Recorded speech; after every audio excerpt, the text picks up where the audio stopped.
menggerakkan sekitar. KDPJOK Gorontalo bergetar, kami berkumpul dengan semangat membara. Guru PJOK bersatu padu, menggapai mimpi menebar ilmu. PKG PJOK bergetar, bersama menggerakkan sekitar. PKG PJOK riang gembira, dimanapun berada siap sedia. Ayo melangkah, ayo berjuang, bersama kita kuat dan gemilang. Program pengembangan kompetensi, jalan menuju prestasi. Guru PJOK tetaplah berdedikasi. PJOK Gorontalo saatnya berkembang, meningkatkan kompetensi, meraih peluang. Olahraga dan kesehatan untuk semua. Guru PJOK berjaya selalu. PKG PJOK bergetar, bersama menggerakkan sekitar. PKG PJOK riang gembira, dimanapun berada siap sedia. Ayo melangkah, ayo berjuang, bersama kita kuat dan gemilang. Program pengembangan kompetensi, jalan menuju prestasi. Guru PJOK tetaplah berdedikasi. Dengan hati penuh kegembiraan, kami tumbuh dalam kebersamaan. Gorontalo bersinar, takkan pernah pudar. Guru PJOK berikan yang terbaik. Bekerja, bergetar, bercita. PKG PJOK bergetar, bersama menggerakkan sekitar. PKG PJOK riang gembira, dimanapun berada siap sedia. Ayo melangkah, ayo berjuang, bersama kita kuat dan gemilang. Program pengembangan kompetensi, jalan menuju prestasi. Guru PJOK tetaplah berdedikasi. Guru PJOK Gorontalo maju bersama, membangun masa depan yang cerah dan penuh makna. PKG PJOK bergetar, bersama menggerakkan sekitar. Bergetar, bersama menggerakkan sekitar.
Assalamualaikum warahmatullahi wabarakatuh.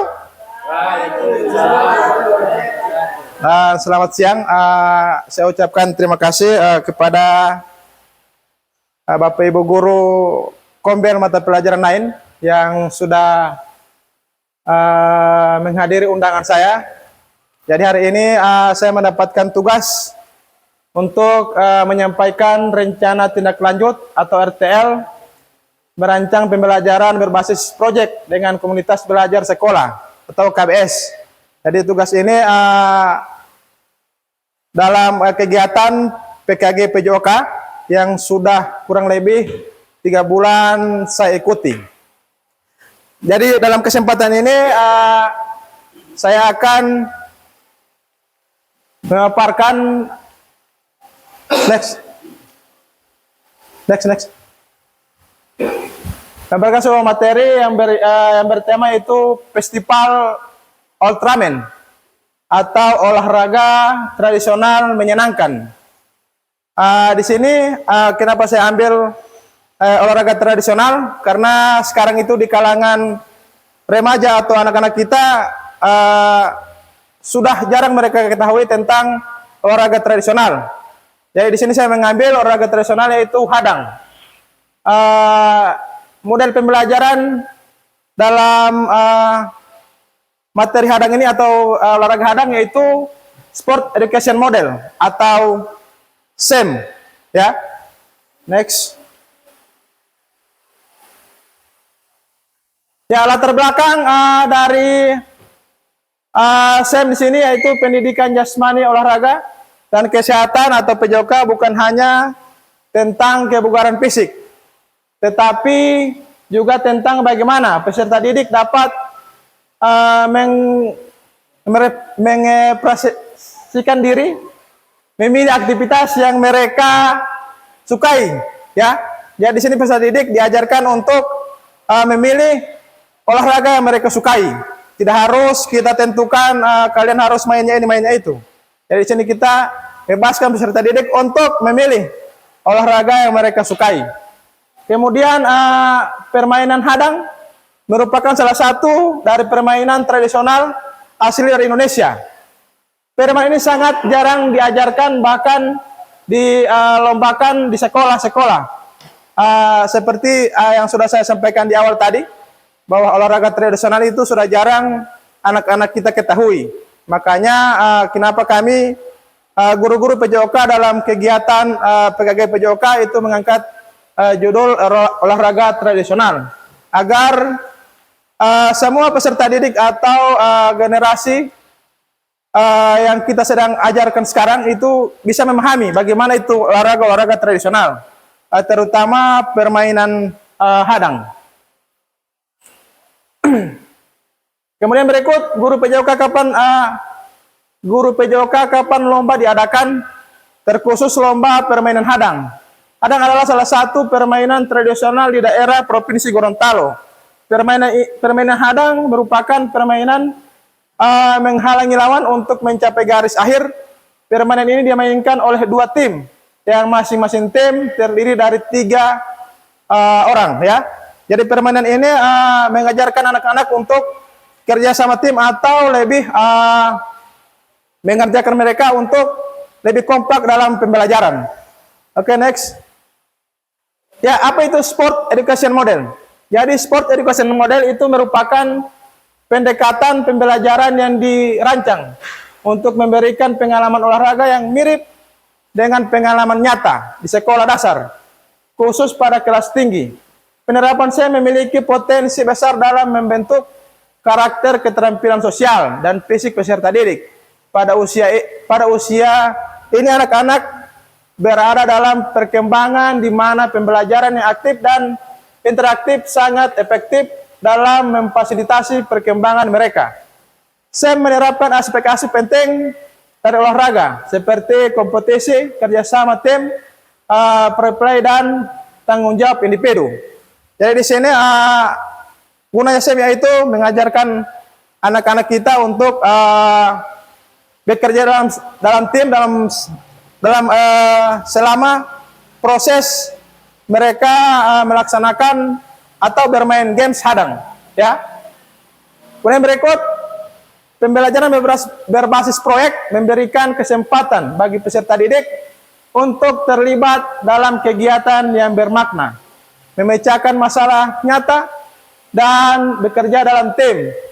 Ketika SEM digabungkan dengan pembelajaran berbasis proyek, peserta didik tidak hanya belajar teknik dan strategi olahraga, tetapi juga mengembangkan keterampilan penting seperti kepemimpinan, komunikasi, dan mereka juga mulai memahami konsep-konsep yang lebih kompleks seperti strategi dalam permainan, peran dalam tim, dan pentingnya persiapan fisik serta mental. Oleh karena itu, SEM dengan pembelajaran berbasis proyek di kelas tinggi sangat sesuai untuk memfasilitasi pembelajaran yang bermakna. Jadi di sini peserta didik diharuskan atau bisa ya untuk menjadi seorang pemimpin dalam proses kegiatan SEM. Oke, next. Tujuan program ya, jadi tujuan dari program Sport Education Model yaitu terdiri dari misi dan visi. Ya, misinya dalam Sport Education Model yang pertama itu memberikan pengalaman dan keterampilan pada peserta didik untuk berperan menjadi panitia, wasit, atlet, ofisial, dan lain-lain tentang perlombaan yang sesungguhnya. Ya, jadi di sini peserta didik itu yang melaksanakan semua. Tidak ada keterlibatan dari guru-guru. Jadi apa yang mereka lakukan dalam SEM ini adalah tidak ada sangkut pautnya di guru atau tidak ada guru yang di dalamnya. Jadi semua adalah peserta didik yang melaksanakannya. Kemudian yang berikut, mendorong kepemimpinan yang bertanggung jawab pada peserta didik, membangun kerjasama tim dalam mencapai tujuan bersama, mengembangkan kemampuan membuat keputusan rasional dalam olahraga, mengembangkan keterampilan sosial seperti kerjasama komunitas dan sportivitas, memperkuat rasa kebersamaan dan kekompakan antara peserta didik, melestarikan permainan tradisional Indonesia, dan menanamkan rasa cinta terhadap budaya bangsa. Ya, jadi di sini peserta didik itu bukan hanya menjadi seorang atlet, jadi di sini ada tugasnya masing-masing. Ada yang menjadi seorang pemimpin, kemudian ada yang bertugasnya menjadi wasit. Yang pastinya semua keterlibatan dari siswa. Ya, jadi di sini kita mengajarkan siswa yang menjadi seorang pemimpin, kemudian bertanggung jawab dan rasa kepedulian dalam suatu kegiatan. Kemudian visinya yaitu terwujudnya peserta didik yang mandiri, kreatif, bertanggung jawab, aktif secara fisik, dan memiliki karakter yang kuat. Ya, jadi setelah melakukan semua kegiatan, otomatis semua peserta didik memiliki rasa mandiri karena sudah melaksanakan kegiatan tersebut. Oke, next. Capaian langkah-langkah dan hasil yang diharapkan untuk tiap tujuan. Jadi dalam kegiatan ini otomatis kita harap ada capaian yang atau tujuan yang dihasilkan. Yang pertama, capaian. Murid menyampaikan pendapat dan menentukan pilihannya dalam permainan tradisional. Yang kedua, murid membuat ide gagasan terhadap aturan ketika beraktivitas bermain bersama rekannya. Hasil yang diharapkan yaitu menumbuhkan kepemimpinan dan tanggung jawab murid melalui kesadaran terhadap festival olahraga tradisional yang mereka kelola. Yang kedua, murid terlibat aktif saat beraktivitas fisik dalam bermain bersama rekannya. Yang ketiga, kepercayaan murid meningkat setelah pelaksanaan festival.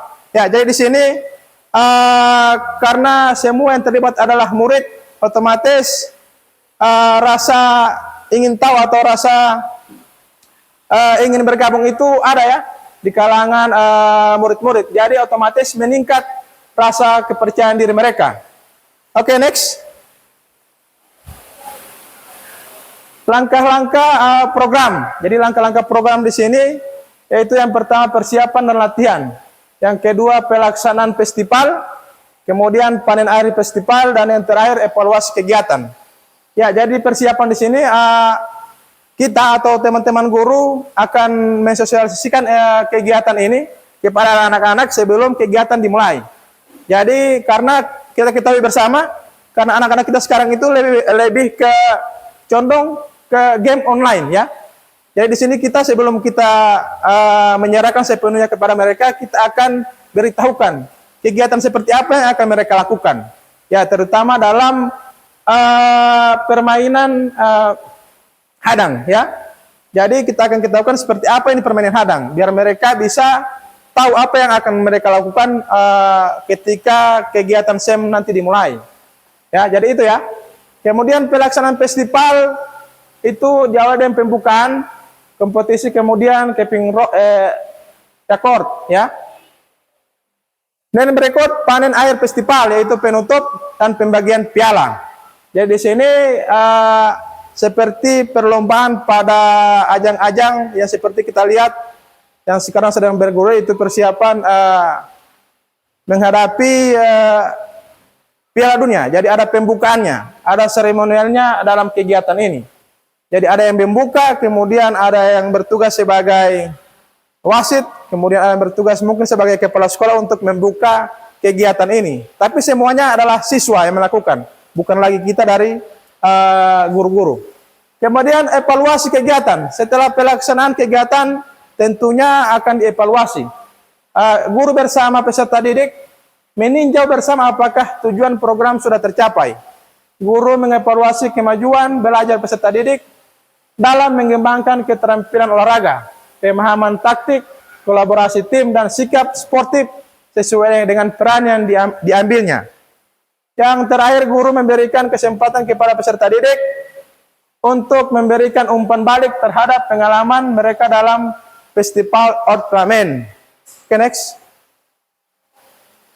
Struktur program dan mitra dalam komunitas pelajar. Ya, jadi di sini kita ada strukturnya. Yang pertama itu jenis program, yang kedua struktur program, dan yang ketiga mitra dalam komunitas belajar. Jadi dalam jenis program itu yang pertama pembelajaran bebas proyek termasuk kokurikuler atau P5. Kemudian berikut dimensi profil pelajar Pancasila berkebinekaan global, yaitu mengenal dan menghargai budaya, bergotong royong, berkolaborasi, kepedulian, dan mandiri. Struktur program yaitu yang pertama permainan hadang, kelas 10-11. Kemudian tempat perlombaan lapangan itu di sekolah kita SMA Negeri 1 Gorontalo Utara. Kemudian berikut persiapan tanggal 19 November 2024, pembukaan tanggal 20 November 2024. Pelaksanaan tanggal 20 sampai 22 November 2024, festival air kompetisi tanggal 23 November, evaluasi kegiatan tanggal 23 sampai tanggal 24 November. Nah, mitra dalam komunitas belajar yang pertama yaitu kepala sekolah SMA 1 Gorontalo Utara, yaitu Haji Marita Usman, SPD MSI. Yang berikut saya sendiri sebagai guru PJOK. Yang berikut Ibu Pelmi Abdullah SPDI, guru agama Islam, membimbing murid dalam doa pembukaan dan penutup kegiatan. Yang ketiga, yang keempat ada Pak Julkipli Hasim, SPD, guru matematika, membimbing murid dalam membuat skema kegiatan. Yang berikut ada Pak Pitran Katuko, SPD, pembina organisasi, membimbing murid dalam merancang susunan acara perlombaan dari pembukaan sampai dengan penutup. Kemudian rekan guru semuanya mendukung pelaksanaan kegiatan dan memastikan festival siswa. Orang tua murid memberikan dukungan berupa moral maupun logistik serta motivasi bagi murid.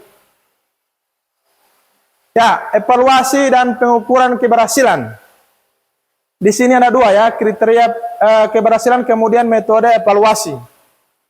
Yang pertama yaitu kriteria keberhasilan. Program ini dikatakan berhasil apabila tujuan program tercapai dengan baik sesuai dengan indikator tujuan yang telah dirancang. Jadi di sini bagaimana tercapai kegiatan ini, jadi dimulai dari pembukaan sampai dengan turnamen terlaksana dengan baik tanpa ada kendala sampai dengan penutup ya. Jadi ini kriteria keberhasilan dalam suatu kegiatan SEM ini apabila dikatakan berhasil. Kemudian berikut metode evaluasi. Evaluasi dari program ini dilaksanakan secara menyeluruh terhadap pra kegiatan, proses kegiatan, dan akhir kegiatan. Evaluasi dilaksanakan dengan satu, mengumpulkan informasi dari peserta didik, guru, orang tua, dan anggota komunitas belajar. Yang kedua, alat pengumpul data, kuesioner, wawancara, dan refleksi peserta didik. Yang terakhir, menggunakan umpan balik untuk perbaikan program di masa mendatang. Next. Yang terakhir, kemungkinan tantangan yang akan kita hadapi selama proses kegiatan SEM dilaksanakan. Tantangannya itu seperti lapangan yang cukup panas dan terik. Yang kedua, lapangan sekolah rawan tergenang banjir apabila musim hujan. Ya, kebetulan cuaca saat ini kadang panas dan kadang ada hujan ya. Jadi kita harus mencari solusinya. Jadi solusinya yang pertama bisa menggunakan papan ketika lapangan cukup panas atau terik sebagai alas dalam permainan hadang. Kemudian berikut, ketika hujan bisa dimainkan di garasi sekolah atau pindah ke tempat lain yang dekat dengan sekolah yang bisa dimainkan dalam kondisi hujan. Oke, mungkin hanya ini materi dari saya yang bisa saya sampaikan. Apabila ada sanggahan atau tanggapan dari teman-teman guru kombel lain, dipersilakan. Oke, silakan Pak Risno. Baik, tadi materi yang sangat menarik dan saya menangkap di materi sini yang sempat ditampilkan di situ bahwa hanya melibatkan kelas 10 dan kelas 11. Nah, kira-kira kenapa hanya melibatkan kelas 10 dan kelas 11 dan kelas 12 itu tidak dilibatkan dalam kegiatan festival olahraga tradisional yang menyenangkan ini? Mungkin itu saja, Pak. Oke, baik. Terima kasih Pak Risno. Pertanyaan yang bagus dari Pak Risno. Jadi di sini kenapa tidak melibatkan kelas 12 dalam permainan hadang atau menjadi menjadi atlet dalam perlombaan hadang? Seperti yang sudah saya jelaskan di awal tadi, bahwa semua kegiatan ini menyangkut atau tidak ada keterlibatan dari guru, semuanya peserta didik, ya. Jadi di sini kelas 12 itu terlibat. Kenapa dia tidak saya libatkan dalam permainan? Karena mereka adalah panitianya dalam kegiatan ini.